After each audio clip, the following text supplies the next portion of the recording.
Hello, snowboarders of the internet. I'm your host, Avran LeFeber, and this is Explained, the show where we break down the tech in the gear that you use. In this episode, we're going to be talking about asymmetrical side cuts. What are they? How do they work? And do you need them? Asymmetrical side cuts aren't anything new in snowboarding. They've actually been around since the early 90s, and a lot of it harkens back to carving boards.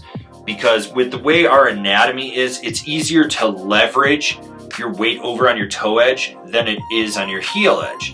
So as such, when you have just a regular radial side cut, progressive side cut that matches on the toe and the heel edge, you're not able to leverage as far over on that heel side edge. It just has limitations because we're facing downhill like this and going over.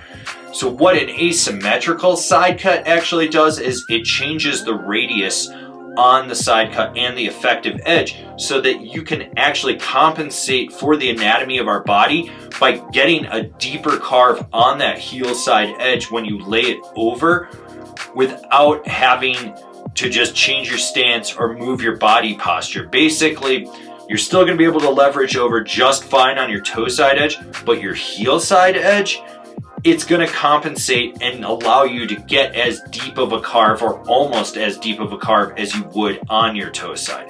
As you can see here with this Yes Grates on Ink, you've got a shorter effective edge. It's got a tighter radius, especially right here in the middle, which is also made more prevalent from their asymmetrical mid-bite, which I do have an explained video on, versus that toe edge right down here.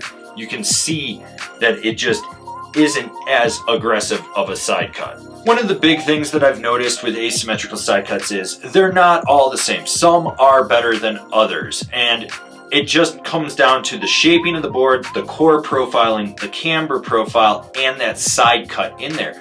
With that said, it is a technology that does work. I do fully believe in it, and I think that it's very solid.